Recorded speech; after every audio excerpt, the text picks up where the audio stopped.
Hello students, welcome you all in the 7th standard. I hope you all are safe in the lockdown. As you all know, our school are closed due to lockdown, so we start our course online. Let's start our first chapter, nutrition in plant. Now we start our first chapter, nutrition in plants. Nutrition in plants मतलब plants में nutrition किस तरह का होना चाहिए। उसके पहले हम लोग ये समझेंगे कि न्यूट्रिएंट्स क्या होते हैं।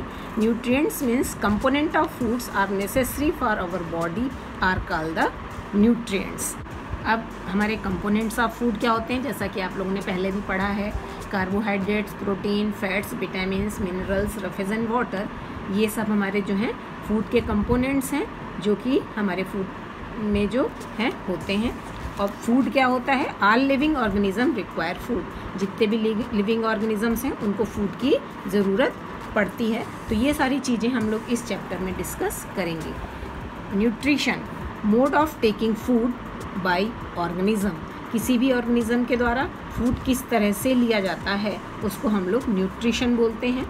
यहाँ पे मोड ऑफ न्यूट्रिशन मैं आपको बताती हूँ, ये दो तरह का होता है autotrophic nutrition and heterotrophic nutrition. Autotrophic means self, plant make their own food so they are called autotrophs. Plants जो हैं अपना जो फूड खुद बनाते हैं उनको हम लोग ऑटोट्रॉप्स बोलते हैं, और उनके इस न्यूट्रिशन को हम लोग ऑटोट्रॉफिक न्यूट्रिशन बोलते हैं। They use carbon dioxide, water and minerals. Animals takes food which is prepared by plant, they called heterotrophs। एनिमल्स और दूसरे तरह के ऑर्गेनिजम्स जो हैं जो अपना फूड खुद नहीं बना सकते हैं उनको हम लोग हेटरोट्रॉप्स बोलते हैं, और इनमें जो न्यूट्रिशन होता है उसको हम लोग हेटरोट्रॉपिक न्यूट्रिशन बोलते हैं। अब आपकी बुक में यहाँ पे ऑटोट्रॉफिक न्यूट्रिशन, ऑटोट्रॉप्स, हेटरोट्रॉप्स बताया है, जो कि हमने आपको अभी यहाँ पे समझा दिया है। फोटोसिंथेसिस, एंड अब हम लोग डिस्कस करेंगे कि फोटोसिंथेसिस क्या होती है। ये आप लोग पहले भी क्लास में पढ़ चुके हैं, यहाँ हम आपको दोबारा रिवाइज कराती हूँ। Photosynthesis means food making process in plant. Plant जो है अपना फूड किस तरह से बनाते हैं उस प्रोसेस को हम लोग फोटोसिंथेसिस कहते हैं। The synthesis of food in plant occurs in leaves. ये जो फोटोसिंथेसिस में जो प्लांट अपना फूड बनाते हैं वो लीव्स में बनाते हैं। अब ये किस तरह से बनाते हैं वो हम आपको इस डायग्राम की हेल्प से समझाती हूँ। यहाँ पे मैंने एक रफ डायग्राम प्लांट्स का बनाया है जिसमें कि ये रूट्स हैं, यहाँ पे ये लीव्स हैं, ये स्टेम्स हैं। रूट्स जो हैं वो सॉइल से जो है वाटर और मिनरल्स लेती हैं, और ये जो वाटर और मिनरल्स हैं ये पूरे प्लांट में पहुंचाती हैं। इसमें जो पहुंचाने के लिए हमारी जो स्टेम्स में दो तरह के पाइप की तरह के स्ट्रक्चर्स होते हैं, जो कि हमारा जो रूट्स ऊपर की तरफ ले जा रही हैं वाटर एंड जो मिनरल्स हैं उनको हम लोग जाइलम बोलते हैं, और उसके बाद जो लीव्स में फूड बन जाता है उसको पूरे प्लांट्स में पहुंचाने का काम जो है फ्लोएम करते हैं। ये हम लोग अपने आगे के चैप्टर्स में पढ़ेंगे। अभी हम लोग सिर्फ यहाँ पे फोटोसिंथेसिस क्या होती है उसके बारे में जानेंगे। तो फोटोसिंथेसिस के लिए प्लांट को वाटर चाहिए, मिनरल्स चाहिए जो कि ये रूट्स से ले लेते हैं। इसके बाद इसको कार्बन डाइऑक्साइड चाहिए जो कि प्लांट को एयर से मिल जाती है। सनलाइट चाहिए जो कि सन के द्वारा इनको मिल जाती है, और ये सारी चीज़ें लेके जो है फूड जो प्लांट्स हैं वो अपना फूड खुद बनाते हैं, इसलिए इनको ऑटोट्रॉप्स बोलते हैं। Carbon dioxide from air taken through टिनी pores. अब कार्बन डाइऑक्साइड जो लीव्स लेती हैं वो कैसे लेती हैं, क्योंकि इनकी लीव्स में जो है सरफेस में छोटे छोटे पोर्स होते हैं present on the surface of the leaves, जिनको हम लोग स्टोमेटा कहते हैं, जिनकी हेल्प से जो है एक्सचेंज ऑफ गैसेस होता है। ये कार्बन डाइऑक्साइड लेती हैं और ऑक्सीजन को बाहर निकालती हैं। अभी मैंने आपको यहाँ पे फोटोसिंथेसिस का प्रोसेस बताया। उसके लिए जो फूड बनता है प्लांट में वो लीव्स में बनता है। लीव्स में ऐसा क्या होता है जिससे कि वो फूड बनाती हैं, तो लीव्स है ग्रीन पिगमेंट, इसमें जो है ग्रीन पिगमेंट्स होता है जिसको हम लोग क्लोरोफिल के नाम से जानते हैं। क्लोरोफिल जो है capture the energy from the sunlight, ये सन से एनर्जी लेता है और फिर जिससे कि जो लीफ है वो फूड बनाने में प्लांट की हेल्प करती हैं। What is the necessary for photosynthesis, अब जैसा कि अभी हम लोग यहाँ फोटोसिंथेसिस समझा, फोटोसिंथेसिस के लिए क्या क्या चीज़ें नेसेसरी होती हैं, इस तरह का क्वेश्चन पूछ सकते हैं। तो उसके लिए आपको मैंने बताया अभी कार्बन डाइऑक्साइड चाहिए, वाटर चाहिए, क्लोरोफिल चाहिए एंड सनलाइट चाहिए। ये सारी चीज़ें जब प्लांट को मिल जाती हैं तभी वो फोटोसिंथेसिस की प्रोसेस कर पाते हैं और अपना जो है फूड बना सकते हैं। और यहाँ पे इसको हमने एक रिएक्शन के द्वारा समझाया है, जैसे कि carbon dioxide plus water in the presence of chlorophyll and sunlight, जिसमें कि प्लांट जो है ग्लूकोज बनाते हैं। इसको हम इस ग्लूकोज को कार्बोहाइड्रेट भी बोलते हैं और जो है ऑक्सीजन रिलीज करते हैं। अगर इसकी हम रिएक्शन लिखना चाहें तो कार्बन डाइऑक्साइड को हम लोग CO2 बोलते हैं, वाटर को H2O, जैसा कि आपको पता भी है। क्लोरोफिल एंड सनलाइट की प्रेजेंस रहती है, जो ग्लूकोज बनता है उसका formula C6H12O6 and oxygen O2। तो ये हमारी फोटोसिंथेसिस की रिएक्शन है। और अब यहाँ पे क्वेश्चन है what is the ultimate source of energy for all the living organism. अगर ये क्वेश्चन पूछा जाता है तो जैसा अभी आपको बताया कि हमारा जो है अल्टीमेट सोर्स क्या है एनर्जी का, तो उसका आंसर आएगा sun. Name the food factories of plant, food factory क्या होती है प्लांट की, मतलब जहाँ पे फूड बनता है उसको हम फूड फैक्ट्री बोलते हैं, जिसका आंसर होगा लीव्स। अब ऐसा ज़रूरी नहीं है कि सिर्फ फूड जो है लीव्स में ही बनता है, कुछ ऐसे भी प्लांट्स होते हैं जिसमें दूसरे प्लांट्स के दूसरे पार्ट्स में भी फूड बनता है, जैसे कि स्टेम वगैरह हैं। जैसे कि अगर हम एग्जांपल लें, हमारे डेजर्ट्स का जो प्लांट्स होते हैं उसका हमने यहाँ पे एक रफ डायग्राम दिखाया है। इसमें आपने देखा होगा कैक्टस वगैरह के प्लांट में आपको इस तरह के स्पाइंस से दिखते हैं और इस तरह का एक मोटा सा स्ट्रक्चर दिखता है जो आपको लीफ की तरह लगेगा, लेकिन एक्चुअल में ये लीफ नहीं होता है, ये हमारा स्टेम होता है। और जो यहाँ पे आपको ये स्पाइंस दिख रहे हैं ये जो हैं लीव्स होते हैं जो कि स्पाइंस में कन्वर्ट हो जाते हैं। अब यहाँ पे इस कैक्टस में जो फोटोसिंथेसिस का काम है ये इसकी स्टेम्स करती हैं, क्योंकि इसकी अब क्वेश्चन होता है कि इसकी जो लीव्स हैं वो स्पाइंस में क्यों कन्वर्ट हो जाती है, क्योंकि वहाँ पे वाटर की कमी होती है, जिससे कि अगर इसकी लीव्स बड़ी होंगी तो वो जो है वाटर लॉस करेंगी, इसलिए जिसकी लीव्स जो हैं वो स्पाइंस में कन्वर्ट हो जाती हैं और फोटोसिंथेसिस का जो काम वर्क है वो इसकी स्टेम करती है। अब हम अपनी बुक में अगर देखें तो यहाँ पे ये सब जो फोटोसिंथेसिस बताया गया था डायग्राम की हेल्प से, वो मैंने आपको सब क्लियर कर दिया है। यहाँ पे इसकी रिएक्शन दी हुई है। अब यहाँ पे ये जो डायग्राम दिखाया गया है इसमें ये जो लीफ है इसमें अभी मैंने आपको बताया कि इसकी सरफेस में स्टोमेटा होते हैं। स्टोमेटा में ये यहाँ पे इसका सेक्शन कटिंग लीफ का बताया गया है और इस स्टोमेटा को कवर करने के लिए गार्ड सेल होते हैं, जिसका कि यहाँ पे स्ट्रक्चर दिख रहा है। ये बीच में जो है आपकी स्टोमेटा की ओपनिंग है जिसको स्टोमेटल ओपनिंग बोलते हैं, और इसको कवर करते हुए दो इस तरह के स्ट्रक्चर हैं जिसको हम लोग गार्ड सेल के नाम से जानते हैं। अब हम इसकी को आगे बढ़ें तो देखते हैं कि यहाँ पे हमारी एक एक्टिविटी आती है।